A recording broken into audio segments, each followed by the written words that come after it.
우리가 과거에는 그 심장이 멈추면 사람이 죽는다라고 여겼던 시절이 있었습니다. 그런데 이제는 과학기술이 발달을 해가지고 심장을 다시 살려내면, 다시 뛰게 만들면 사람이 산다는 걸 이제는 알게 되었죠.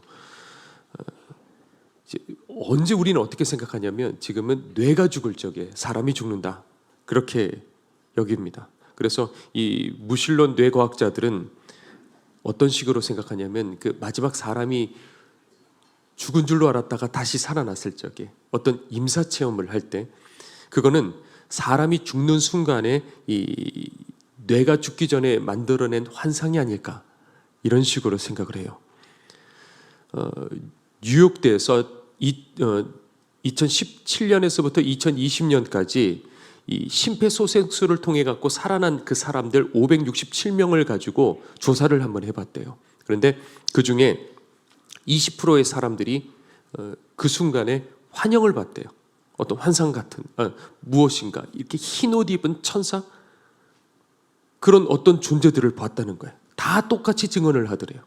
그런데 이 사람들은 이제 무신론자들이기 때문에 이 뇌과학자들은 이걸 어떻게 보냐면 마지막에 이 산소가 올라와야 되는데 이 뇌의 산소가 차단이 되면서 이 뇌가 요동을 치는 거예요. 마지막에 이 뇌 세포들이 살려고요.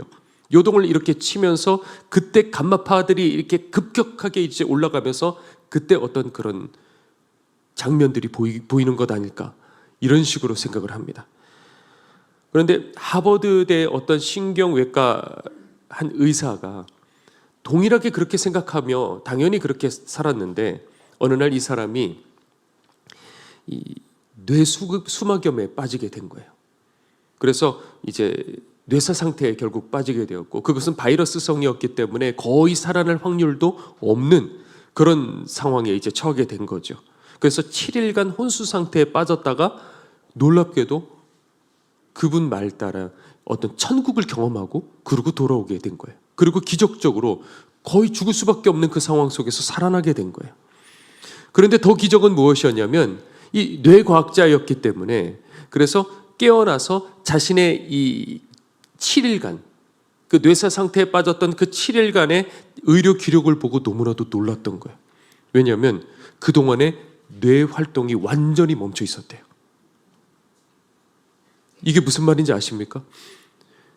나는 분명히 의식이 그 어느 때보다 더 생생했고 분명히 뇌가 작용을 하고 있었는 것 같은데 뇌의 작용은 그동안에 완전히 멈춰 있었다는 것이죠. 그러면서 이분이 어떻게 생각을 했냐면 본인의 모든 생각들이 깨진 거예요. 육체 죽음이 끝이 아니고 의식은 뇌가 없이도 존재를 한다는 거죠. 분명히 영혼이 존재한다는 거죠. 그렇게 외치기 시작했어요. 물론 이분이 경험했던 것은 우리가 생각하는 어떤 예수님을 만나고 어떤 복음이라든지 그런 것은 아니에요. 그냥 극히 일부의 죽음 이후에 영혼이 있다라는 그런 체험을 한 것뿐인 겁니다. 그러나 우리가 세상에서 말하는 그저 사람이 죽으면 뇌가 정지되면 그저 스위치가 딱 꺼져버리고 모든 것이 사라져버리는 그것은 아니라는 것이죠. 미국의 유명한 심장 전문의이면서 아이젠하워 대통령의 주치의였던 이 모리스 롤링스라는 사람이 있었어요. 이 사람도 동일하게 그렇게 생각을 했대요. 그냥 사후세계는 인간이 만들어낸 허구에 불과하다. 그런데 어느 날 이 우체부였던 어떤 사람이 이제 심장마비로 실려온 거예요. 그래서 급하게 이제 심폐소생술을 이제 하고 있는데 그때 이 환자가 의식이 잠깐 돌아오는 순간에 그냥 얼굴이 그냥 일그러지더래요. 공포에 그냥 일그러지면서 이분의 옷자락을 만지면서 비명을 지르더래요. 선생님 멈추지 마세요. 제발 멈추지 마세요. 하면서 막 붙들더래요. 그러니까 그 순간에 정신이 없으니까 심폐소생술을 하다가 너 아프냐고 그만하라는 거냐 그랬더니 눈이 뒤집어질 그 공포를 가지고 뭐라고 그러냐면 안 돼요. 심장이 멈추면 저 지옥 간단 말이에요. 저기 지금 불이 보여요. 지옥 불이 저기 보인다고요. 저 살려주세요. 막 소리를 지르는 거예요. 그걸 보고 이 무신론자였던 이 모리스 롤링스라는 이 박사가 등골이 오싹해지는 거예요. 그러면서 이렇게 얘기했대요. 저는 목사가 아니지만 저를 따라하십시오. 하나님의 아들 예수요, 저를 지옥에서 구해 주소서. 만약 제가 다시 산다면 당신을 위해서 살겠습니다. 그리고 기적적으로 그 사람은 살아나게 되었고요. 그때 이 롤링스 박사는 깨닫게 된 거예요. 이게 진짜구나. 이건 환각이 아니구나. 그리고 그 집으로 그냥 그대로 돌아가서 집에 먼지 쌓여 있었던 그 성경책을 다시 펼치고 그 앞에 무릎 꿇고 영접을 했다는 거예요. 자, 우리도 반드시 죽음 앞에 가게 될 거예요. 반드시. 예수님 믿는다는 것은 다른 거 아니에요. 다른 말로 죽음을 준비한다는 거잖아요. 그렇죠? 우리가 뭘 준비해야 되느냐? 하나는 회개죠. 그렇죠? 회개하고 살아가야 돼요. 다 버릴 것 버리고 미련 다 버리고 회개하고 살아가야 돼요. 그리고 또 하나는 무엇이냐? 성경이 다 있잖아요. 달란트를 남겨야 된다 그랬어요. 자, 그런데 그 달란트가 도대체 무엇이냐라는 거죠. 예전에 그 케냐를 갔을 적에 길을 가다가 커다란 이 거북이가 뒤집어져 가지고 죽어 있는 모습을 봤어요. 시체. 거기에는 그냥 온갖 파리들이 그냥 그렇게 맴돌고 있더라고요. 상한 부위가 없더라고요. 가만히 보니까. 그러니까 어떤 육식동물에게서 그렇게 물려갖고 그렇게 죽은 건 아닌 것 같아요. 어쩌다가 얘가 걷다가 뒤집어졌겠죠. 그런데 그 황량한 광야 속에서 아무도 이 거북이를 막 허우적대면서 아무도 이 거북이를 뒤집어 줄 존재가 없었던 거예요. 발버둥을 치고 제발 살려달라고 하고 그러면서 서서히 힘을 잃고 그리고 죽어갔겠죠. 절망 속에서. 자, 그런데 이것이 우리들의 영적 상태라는 걸 여러분들 아셔야 돼요. 영적으로 황량한 거예요. 그런데 뒤집어져 있는데 아무도 나를 바로 돌려줄 사람이 없어요. 그렇게 죽어가는 영혼들이 얼마나 많은지 몰라요. 우리가 심판대 앞에 갔을 적에 누구라도 땅을 치면서 후회하는 그게 있어요. 그게 뭐냐면 그 어떤 것과 비교할 수 없는 영혼이라는 이 존재에 대해서 그 가치에 대해서 알아보지 못했다는 사실이에요. 이 땅에 모든 것들이 있어요. 많은 것들이 있어요. 나를 즐겁게 만들고 자부심 있게 만들고 그렇게 목말라서 그것을 얻기를 만드는 수많은 것들이 있지만은 그런데 이 땅에 유일하게 한번 보십시오. 유일하게 남는 건 뭐냐면 영혼밖에 없어요. 나머지는 다 썩고 다 불타버릴 거예요. 달란트는 뭐냐? 결국 달란트는 무엇이냐면 영혼인 거예요. 결국에는 우리가 왜 피켓 들고 서 있죠? 영혼 건지려고 서 있는 거예요. 왜 제가 여기서 설교하죠? 영혼 건지려고 서 있는 거예요. 왜 이렇게 악기를 치고 왜 찬송을 부르죠? 영혼 건지기 위해서 서 있는 거예요. 우리 이것을 위해서 부름받은 거예요. 자, 오늘 본문에 하나님께서 에스겔을 파수꾼으로 세우신 거예요. 자, 파수꾼의 존재 이유는 뭐죠? 보는 거예요. 다른 거 아니에요. 보는 거. 그러면 보려면 어떻게 해요? 그 자면 돼요? 안 돼요? 안 돼요. 자리를 이탈하고 딴짓하면 될까요? 안 돼요. 그리고 파수꾼은 뭐가 필요하냐면 적과 아군을 구분할 줄 알아야 돼요. 그런데 도대체 내가 무엇이 하나님 말씀인지 무엇이 마귀의 역사인지 그거 모르면 어떻게 하겠냐고요. 내가 세상에 푹 빠져 잠들어 있으면 사람들을 지켜낼 수 있을까요? 다 같이 죽을 수밖에 없어요. 파수꾼이 태만하면 나 한 사람으로 인해서 우리 성 안에 있는 모든 사람들이 다 죽을 수밖에 없어요. 자, 그러면 그 책임은 누구 책임이죠? 파수꾼의 책임인 거예요. 우리가 영혼을 정말 살리려면 죄에 빠져서는 안 돼요. 이런 개념을 가지고 있지를 않는 거예요. 그냥 나는 교회 와가지고 예배드리고 돌아간다. 누가 그렇게 가르쳤을까요? 그 일은 목사님들이나 하고 전도사님들이나 하고 몇몇 전도 대원들이나 하고 누가 그렇게 가르쳤을까요? 아니요. 하나님께서는 우리들 모두에게 파수꾼으로 부르셨어요. 파수꾼은 죄에 빠지면 안 돼요. 다른 게 아니라 죄에 빠져 그 물질 욕심에도 빠져서는 안 돼요. 그러면 하나님의 능력이 나타나질 않아요. 얼마나 제가 민감한지 몰라요. 잠깐 제가 뭔가에 빠지면 성령님의 역사가 사라져버리는 걸요. 이거 저도 모르게 간증을 하지만 이것이 자랑으로 넘어가는 그 순간에 한동안 성령님의 역사가 없는 거예요. 그러면 얼마나 두렵고 겁이 덜컥 나는 거예요. 이번 주 목요일에 이제 저는 이제 집회를 이제 다녀왔는데, 그때 우리 청년부의 우리 이호균 목사님과 이제 청년들을 이제 데리고 서울역에 이제 노숙자 사역을 하러 간 거예요. 그 추운 날에. 그런데 이제 가지고 간 것들을 이것저것 이렇게 나눠주고 있는데, 마침 이제 한 자매가 무엇인가 그냥 핸드폰으로 이렇게 찍고 있다가, 노숙자들이 그게 민감해요. 왜냐면 노숙자들 중에서 범죄자들도 많고, 그래서 쪽방촌에 보면 숨어 들어간 사람들도 많이 있어요. 그러다 보니까 그게 이제 민감하니까 지금 나 찍는 거냐고 그러면서 그냥 노발대발하면서 욕을 하며 달려오는 거예요. 그래서 그 우리 남자 청년들이 이게 위험하니까요. 그래서 가로막았어요. 그랬더니 우리 그 남자 청년 중에 하나를 그냥 멱살을 잡고 그냥 난리가 났어요. 그러니까 호균 목사님이 얼른, 목사님이죠 확실히, 달려와가지고 그 자리에서 그 사람 앞에 무릎을 탁 꿇었대요. 그렇게 찬바닥에 10분 이상 무릎을 꿇고, 잘못했습니다, 제가 죄송해요, 제 탓이에요. 그리고 10분 이상을 거기서 무릎을 꿇고 있으니 그 옆에 있던 그 사람들이, 노숙자들이 그냥 다 술 취해서 그런 거니까 왜 이렇게 자꾸 앉아있냐고, 그냥 돌아가라고 그렇게 해가지고 이제 나오게 됐대요. 물론 아무도 다치지 않았어요. 아마 다들 놀랐죠. 그런데 만약에 거기서 따져들기 시작했다고 한다면, 아니 우리 애가 뭘 잘못했다고, 지금 딴 데 그냥 하늘 찍고 있는데 뭘 잘못했다고 따져들기 시작했다고 한다면, 경찰을 불렀다고 한다면 이 사람들의 마음은 어떻게 되죠? 다칠 수밖에 없는 거예요. 아무리 억울해도 자존심 상해도 그럴 수는 없는 거예요. 아무리 죄가 끌리더라도, 아무리 복음 전하는데 내가 화가 난다 하더라도 꺾어버리고 죄를 잘라버리고 그 그릇이 돼야 되는 거예요. 이어서 이렇게 말씀하죠.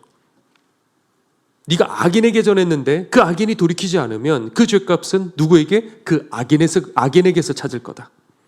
그리고 이번에는 뭐라고 나오냐면, 의인이 죄를 짓고 다시 세상에 빠지면 그 전에 행한 의인은 하나님께서 기억하신다, 안 하신다?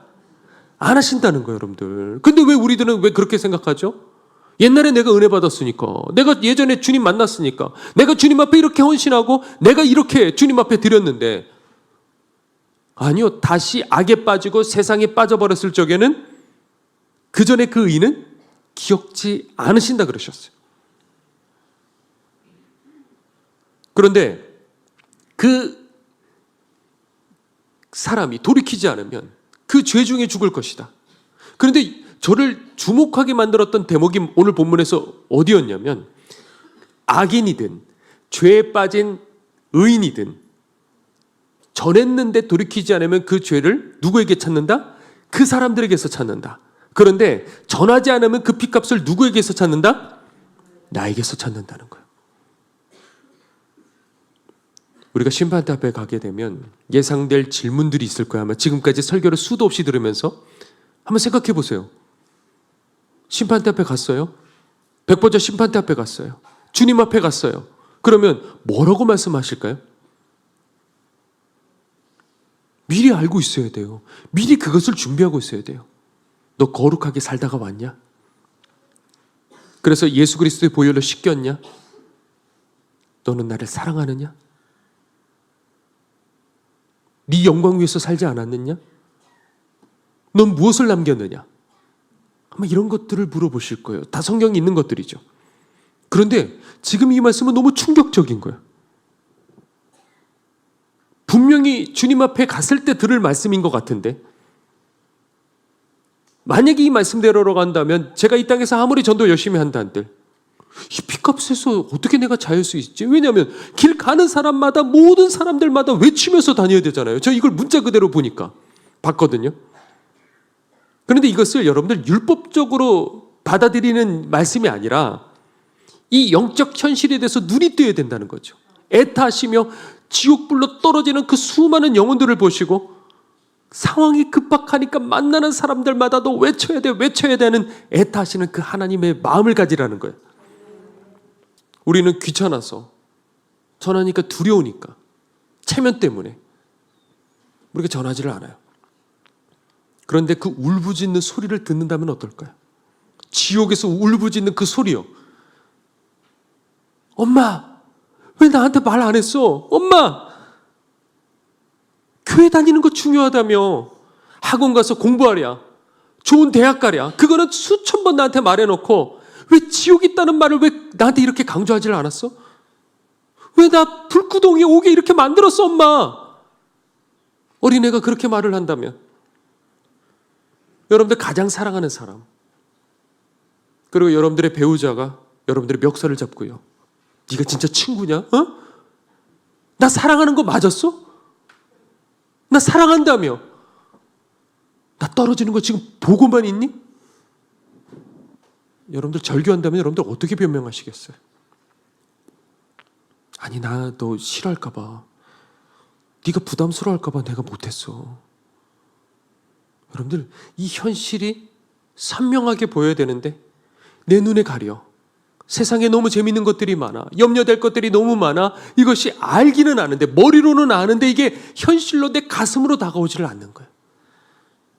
이 사실이 더 선명해지고 더 선명해져야 되는 거예요.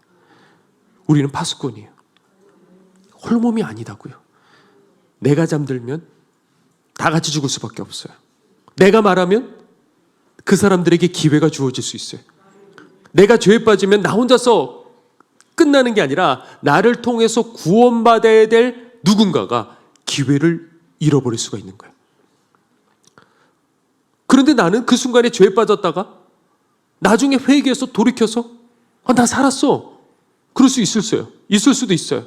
그런데 그때 내가 죄에 빠진 그 순간에 돌이켜야 될 영혼, 하나님께서 내게 맡겨주신 그 영혼은 어쩌면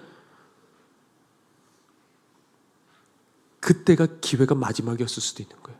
나는 나중에 돌이켰어요. 난 나중에 회개했어요. 그런데 그때 만났던 스쳐 지나간 그 영혼, 그 기회가 마지막일 수가 있는 거예요.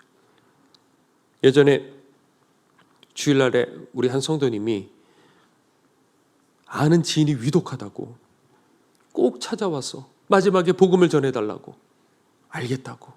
그런데 문제는 제게 너무 많은 일들이 있었던 거예요. 그때는 이제 저밖에 없었을 때였으니까. 그러면 너무 많은 일들이 있으니까 계속 신방이고 또 찾아가고, 저도 뭐 그런 건 아니었어요. 계속 또 찾아갔었어야만 됐으니까. 그래서 목요일에 찾아뵐게요. 제가 그랬어요. 그래서 월요일날 이제 뭐 쉬는 거 없이요. 그때 어디를 가서 신방을 가고 뭘 하고, 화요일날 또 뭘 하고, 그러는데 전화가 왔어요. 그분 소천하셨다고. 얼마나 충격적이었는지요. 얼마나 한동안 그것 때문에 얼마나 많이 회개했는지 몰라요. 그 사람에게는 어쩌면 딱 한 번의 기회였을 수 있는데, 하나님이 내게 맡겨주신 영혼일 수 있는데, 전도한다고 알아서 다 되나요? 설교한다고 알아서 사람들이 다 돌아오나요? 설교하면 할수록 제가 느끼는 건 뭐냐면, 이게 내가 내 힘으로 하는 게 아닌 거구나. 주님께서 열어주셔야지 사람들이 거듭나는 거구나.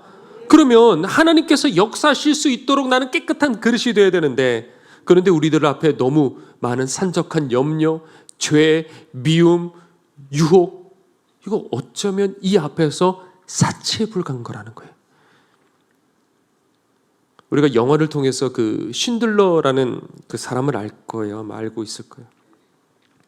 이 쉰들러라는 사람, 사실 실제 인물은 이 전쟁에서 돈 많이 벌려고 그냥 그 폴란드로 갔던 그냥 세속적인 사람이었어요. 그러다가 이 유대인 1200명을 구하기 위해서 지금으로 따지자면 수백억 원이나 되는 그 어마어마한 돈을 이 독일군 장교에게 뇌물로 갖다 바치죠. 그렇게 해서 그 사람들을 구출해주고 본인은 가난한 빈털터리가 되었어요. 이런 일을 한 사람들이 또 있더라고요. 그 중에 한 사람이 누구냐면 간호사였는데, 이레나 샌들러라는 간호사. 그 2차 세계대전 당시에 나치에서 가스실로 끌려갈 유대인 어린아이들, 이 아이들을 공구 상자에다가 몰래 숨겨다가 빼내서 탈출을 했는데, 그렇게 해서 살아난 그 아이들이 무려 2,500명이에요. 그래서 그 나중에 부모에게 찾아주기 위해서 이 아이의 이런 신원을 적어다가 병 안에다가 집어넣었어요. 숨겨놨어요. 그런데 결국에는 이분이 그렇게 빼내다가 나치에게 발각이 되어서 사형 선고를 받게 돼요. 온갖 고문을 다 하면서 이 여자의 팔다리를 다 부러뜨렸어요. 그리고 사형 집행 바로 직전에 겨우 탈출을 해가지고 나와서도요, 그걸 끊이지 않고 아이들을 또 구출해내고 부모를 찾지 못하면 본인이 직접 입양해가지고 키웠대요. 세월이 흘러 이제 할머니가 되셨어요. 이 세상을 떠나기 전에 이런 얘기를 했어요. 사람들이 나를 영웅이라고 부를 때 저는 너무 화가 나고 속상했습니다. 저는 가장 비참한 사람을 도왔을 뿐이에요. 아이들을 떠나보내는 그 엄마의 그 눈을 저는 아직도 잊을 수가 없어요. 아이들을 떠나보내는 그 엄마의 눈이요, 잊을 수가 없다는 거예요. 그래서 이스라엘에서 메달을 이분에게 줬대요. 그런데 메달이 이렇게 적혀 있어요. 누구라도 한 명의 목숨을 살렸다면 그것은 인류 전체를 살린 것이다.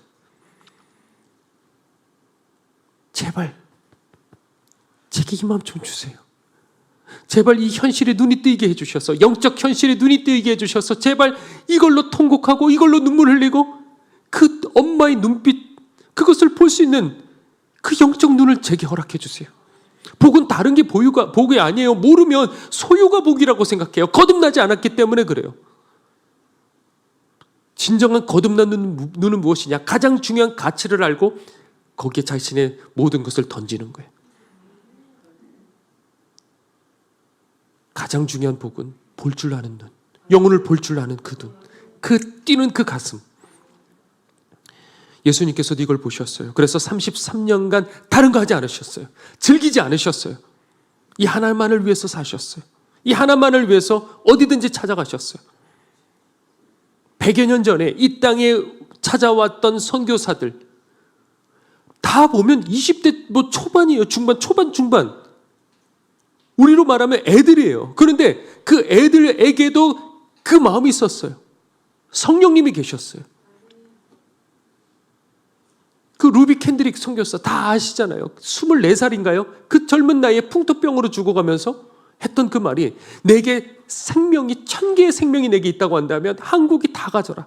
마지막에 죽어가면서 그렇게 얘기를 했어요. 20대 중반이에요. 나는 어떻게 나이를 먹고 있는 걸까? 하나님 보시기에는 무엇이 영적 나이인 것일까? 자, 여러분들은 무엇이 되고 싶습니까? 왜 우리들은 좋은 직장 들어가고 부동산이 올라가고 주식이 올라가고 왜 이런 것들로만 기뻐할까? 그러면서 정작 한 영혼이 죽고 사는 문제에 대해서 우리들은 왜 이렇게 무관심할까? 죄인 하나가 회개하면 하늘의 천군 천사가 기뻐한대요. 근데 왜 나는 다른 걸로 기뻐할까요? 왜 우리들은 답답한 거, 왜 쓰잘데기 없는 그것으로 기뻐하고 있고 왜 그걸로 좋아하고 있는지. 여러분들 손에 쥐고 있는 그것이요, 그냥 여러분들의 이름으로 잠깐 스쳐 지나가고 마는 것에 불과한 거예요. 여러분 거 아니라고요. 지금은 이름에 도장에 여러분이라고 적혀 있죠. 우리는 그것에 매여서 살지만 오직 남는 것은 영혼밖에 없어요. 그래서 다니엘서에 많은 사람을 옳은 대로 돌아오게 한 자는 하늘의 별과 같이 영원토록 비치리라. 최고의 은사는 거듭나게 하는 은사고, 천국에서 최고의 복은 영혼을 돌이킨 그 사람인 거예요.